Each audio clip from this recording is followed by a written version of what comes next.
नमस्कार। आप सभी का हिमालय नदी तंत्र में स्वागत है, जो कि भारत भूगोल की लगातार श्रृंखला है, जिसमें से हिमालय नदी तंत्र को 3 भागों में बांटा गया है। सिंधु नदी तंत्र, गंगा नदी तंत्र और ब्रह्मपुत्र नदी तंत्र है। तो ये हमारा बांटा गया है और इनको हम 3 भागों में कर ही पढ़ेंगे। और सिंधु नदी जो है वो पंचनद का भी एक तंत्र बोला जाता है, जो कि 5 नदियां हैं, जिससे ही पंजाब में निर्माण होता है। तो सिंधु नदियां और प्लस पंचनद, पंचहेलम, चेनाब, रावी, व्यास और सतलज।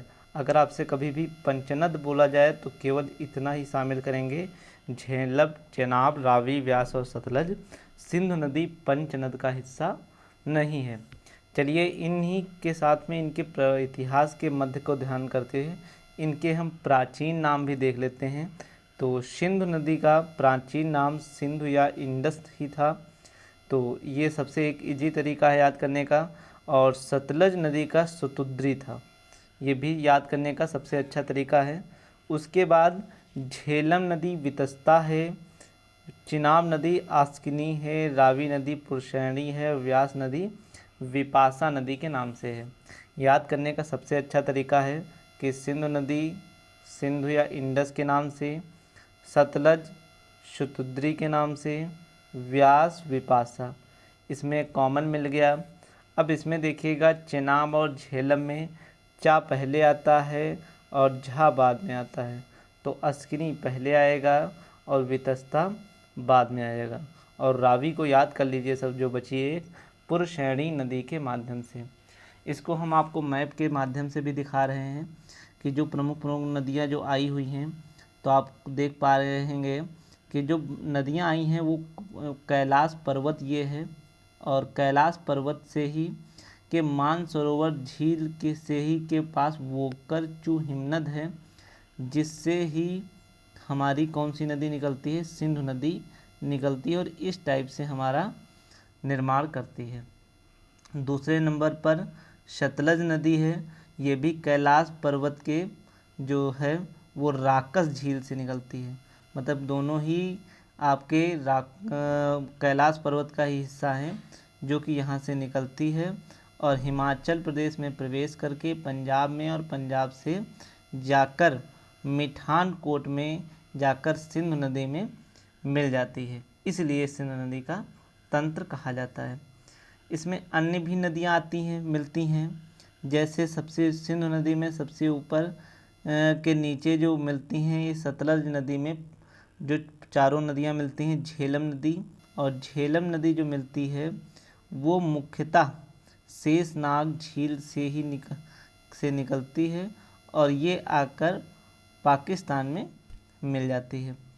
चेनाब नदी भी निकलती है, बारालाचला दर्रा से निकलती है, और जो कि पाकिस्तान में आकर पंजाब वाले क्षेत्र में मिल जाती है। उसके बाद रावी नदी निकलती है, ये भी पाकिस्तान वाले क्षेत्र में मिल जाती है। और व्यास नदी जो है वो व्यास कुंड से निकलती है, जो कि भारत के ही पंजाब के क्षेत्र में आकर मिल जाती है। इसी पर ही मुख्य अगर आप देखेंगे तो सिंधु नदी को एक लीजिए सबसे पहले। तो सिंधु नदी में अगर आप लेंगे तो सिंधु नदी के ही तट पर चिल्लास नामक शहर बसा है और लेह नामक शहर बसा हुआ है। और सतलज नदी हिमाचल प्रदेश में शिपकिला दर्रा से निकलती है। ये भी एक बहुत बड़ा इम्पोर्टेंट क्वेश्चन है। आइए इनको हम देखते हैं कि कहाँ से कौन स्थान कहाँ पर हैं, वो भी आपको इसको अब हम एक लिखित के रूप में देखते हैं। तो आप देखेंगे सिंधु नदी जो है उसका स्रोत मानसरोवर झील है, और दूसरे और इसकी कहाँ से निकलती है तो तिब्बत वाले क्षेत्र में निकलती है, जिसको हम शेरमुख नामक स्थान बोलते हैं। क्या बोलते हैं? शेरमुख नामक स्थान से बोलते हैं। दूसरी झेलम नदी है, ये भी है शेषनाग झील, जम्मू कश्मीर से निकलती है। चिनाब नदी बारालाचला हिमाचल प्रदेश से निकलती है। रावी नदी रोहतांग से निकलती है और हिमाचल प्रदेश से निकलती है। और व्यास नदी व्यास कुंड हिमाचल प्रदेश से निकलती है। आपसे पूछा जाए, और सतलज नदी राकस झील तिब्बत से निकलती है। तो इसमें से सतलज नदी भारत के बाहर की है, और आपसे पूछी जाए तो सिंधु नदी भारत के बाहर का उद्गम स्थल है। और इसी प्रकार से एक और नदी तंत्र है ब्रह्मपुत्र। तो ब्रह्मपुत्र फिलहाल हिमालय नदी का हिस्सा नहीं है, इसलिए यहाँ पर नहीं पढ़ रहे हैं। आगे हम जब पढ़ेंगे तो सिंधु नदी ब्रह्मपुत्र नदी तंत्र पढ़ेंगे, क्योंकि हमने 3 नदी तंत्र निकाले हैं, एक सिंधु नदी तंत्र और गंगा नदी तंत्र और तीसरा ब्रह्मपुत्र नदी तंत्र। अब इसमें से आइए सबसे पहले हम सिंधु नदी पढ़ते हैं, फिर झेलम पढ़ेंगे, फिर चेनाब, फिर रावी, फिर व्यास, फिर तो सबसे पहले अब हम सिंधु नदी के बारे में ही देखते हैं कि सिंधु नदी जो चलती है वो कहाँ से चलती है। तो सिंधु नदी आप देख सकते हैं कि मानसरोवर के बोखरल नामक झील से निकलती है, और यहाँ से जाकर और यहाँ से बीच में जाकर जम्मू यहाँ से आती है, और जम्मू कश्मीर के दमचौक से भी होती हुई निकलती है, और यहाँ से होकर चिल्लास भी यहाँ पर शहर है। इसमें प्रमुख कुछ नदियाँ भी आती हैं जो कि मिलती हैं। तो सबसे पहले अगर आप देखेंगे तो लद्दाख पर्वत भी इसी के तट में ही है। लद्दाख पर्वत के पास से ही एक नदी निकलती है, गलवान नदी, और गलवान नदी में ही आकर एक नदी मिलती है जिसको हम बोलते हैं श्योक नदी। श्योक नदी गलवान नदी में मिलकर और गलवान नदी सिंधु नदी में मिल जाती है। सिंधु नदी के आगे नुब्रा नदी है, और नुब्रा नदी के आगे हुंजा नदी है बीच में, और हुंजा नदी के इधर फिर द्रास नदी है, फिर काबुल नदी है, और फिर बेलन नदी है, और गिलगित नदी है। इस प्रकार से है। और सिंधु नदी यहीं पर चिल्लास वाके क्षेत्र में ही विश्व का सबसे गहरा गार्ज, जैसे जहाँ पर कोई जैसे जल गिरता है तो वहाँ पे गड्ढा टाइप में बन जाता है, उसी को हम गार्ज बोलते हैं। और ये विश्व का सबसे गहरा गार्ज नदी बनाती जो है वो सिंधु नदी ही बनाती है। आइए इसके बारे में भी एक एक करके हम अध्ययन करते हैं। तो सिंधु नदी की जो कुल लंबाई है वो 2880 मीटर है, जिसमें से भारत में कुल लंबाई 1114 किलोमीटर है। लगभग अगर देखा जाए तो आधे से कुछ कम जो है भारत में इसका विस्तार है। इसको हम जो बोलते हैं वो सिंधु को तिब्बत में कैलाश पर्वत श्रृंखला में स्थित बोरखरचू हिमनद के समीप मानसरोवर झील से निकलती है, और इसको हम शेरमुख तिब्बत में कहा जाता है। अगर आपसे पूछा जाए तो सिंधु नदी को तिब्बत में किस नाम से बोला जाता है, तो शेरमुख के नाम से तिब्बत में इसे जाना जाता है। ये बहुत बड़ा इम्पोर्टेंट क्वेश्चन है। और ये जम्मू कश्मीर पहले था, अब वो लद्दाख वाले क्षेत्र में आ गया है, तो वहाँ से ये प्रवेश करती है। आपसे कभी पूछा जाए तो ये सिंधु नदी कहाँ से प्रवेश करती है, तो लद्दाख वाले क्षेत्र दमकौल चौक से प्रवेश करती है, और भारत और पाकिस्तान में भी चिल्लास नामक शहर, मतलब अपने यहाँ भारत का हिस्सा है, वहाँ से जाकर पाकिस्तान में प्रवेश करती है। सिंधु नदी जो है 2 नदियों के समानांतर में बहती है।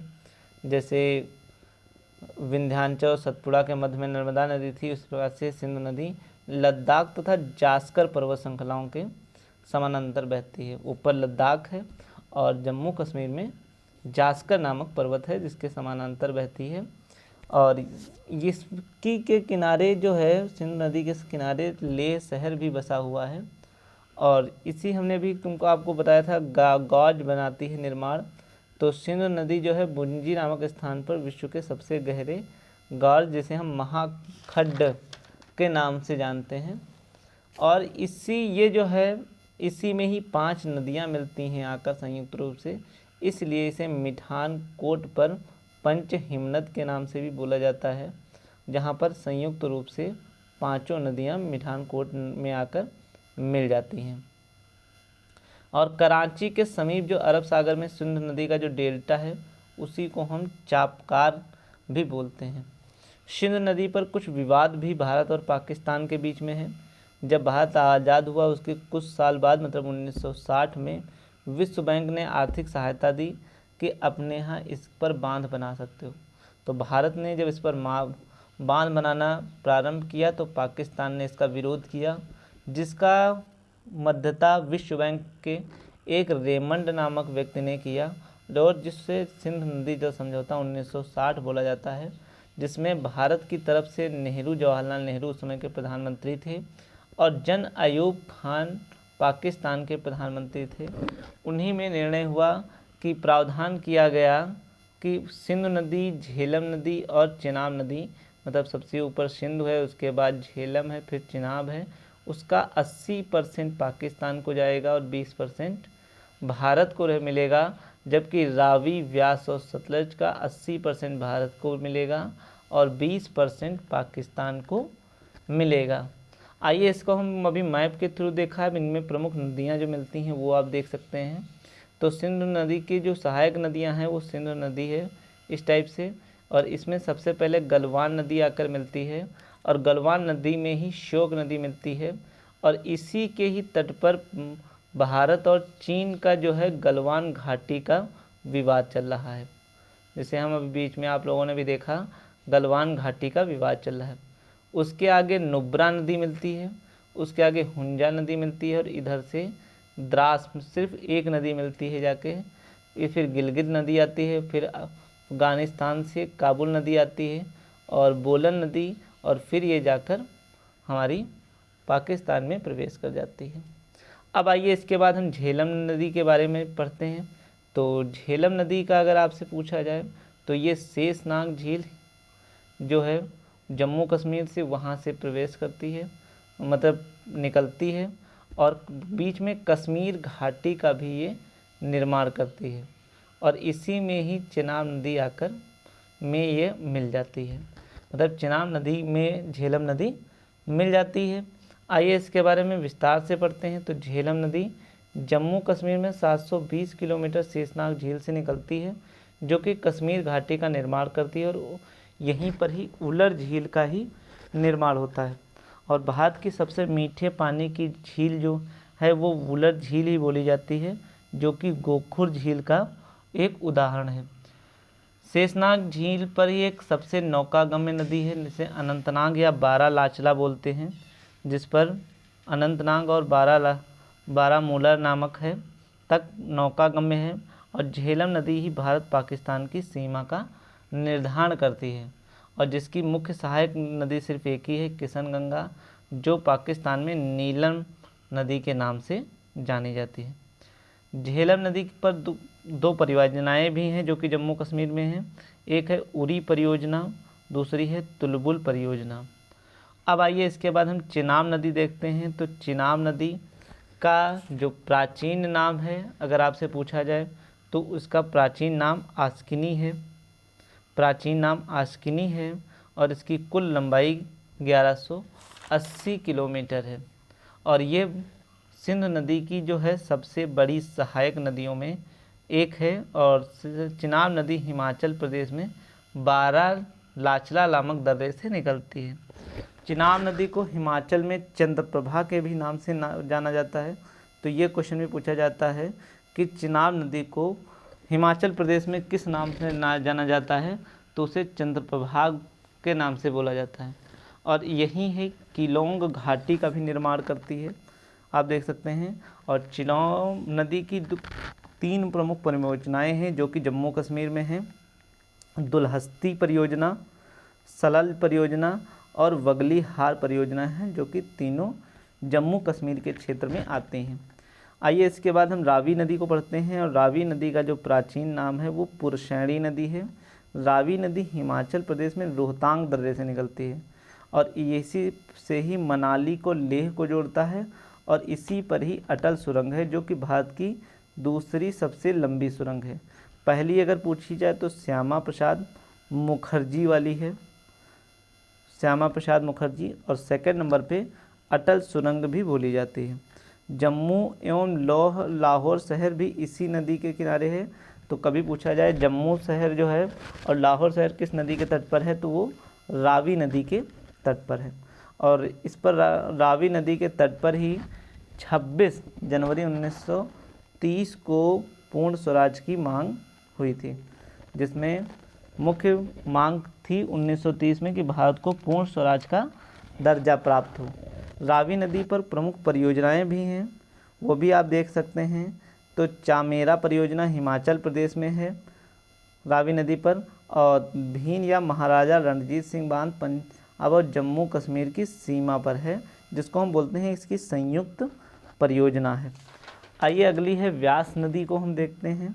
और व्यास नदी का पुराना नाम विपाला नदी था, जिसकी कुल लंबाई 470 किलोमीटर है। और व्यास नदी को हिमाचल प्रदेश में व्यास कुंड या कुल्लू नामक ज़िला जो है वहाँ उस स्थान से निकलती है। और व्यास नदी जो है हिमाचल प्रदेश में ही कुल्लू घाटी का निर्माण करती है, जो कि धौलाधर पर्वत का निर्माण करती है। व्यास नदी हिमाचल प्रदेश में नैना देवी के समीप गहरे गॉर्ज का निर्माण करती है, और यहीं पर ही पंजाब के हरिके नामक जो स्थान है उसी पर ही सतलुज नदी में मिल जाती है, और हरिके बैराज में व्यास नदी मिलती है। उसके बाद इंदिरा गांधी नहर भी यहीं से निकाली गई है, जो कि विश्व की सबसे लंबी नहर है, हरिके बांध से ही निकाली गई है, जहाँ पर व्यास नदी और सतलुज नदी से ही निकाली गई है।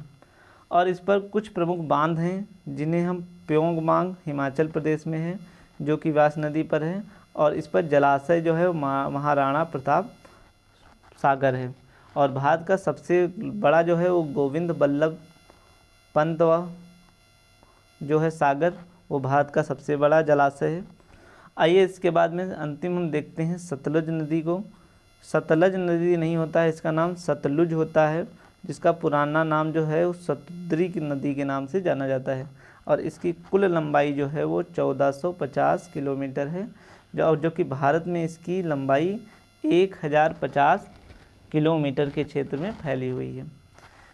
सतलुज नदी जो है वो कैलाश पर्वत के समीप राकस झील से निकलती है, और सतलुज नदी भारत में शिपकिला दर्रा हिमाचल प्रदेश से प्रवेश करती है, जो कि पंजाब में हिमाचल प्रदेश से लेकर पंजाब में बहती है और पाकिस्तान में फिर प्रवेश कर जाती है। इसके बाद सतलुज नदी पर ही कुछ प्रमुख परियोजनाएं हैं, जिसे हम भाखड़ा नांगल परियोजना बोलते हैं, जो कि पंजाब और हिमाचल की संयुक्त है परियोजना है। और इसी के पीछे जलाशय है, जिसे हम गोविंद सागर जलाशय बोलते हैं। अब गोविंद सागर जलाशय पूछा जाए तो सतलुज नदी पर है, और गोविंद बल्लभ पंत अगर पूछा जाए तो रिहंद बांध नदी के तट पर भी है, जो कि उत्तर प्रदेश में सोनभद्र नामक ज़िले में है। ये भूगोल में आपकी सिंधु नदी जल तंत्र था। अब दूसरा हिस्सा इसका गंगा नदी तंत्र है, और तीसरा इसका हिस्सा ब्रह्मपुत्र नदी तंत्र है। अब इसका अगला हिस्सा गंगा नदी तंत्र हम अगले अध्याय में पढ़ेंगे। Thank you to all, have a nice day.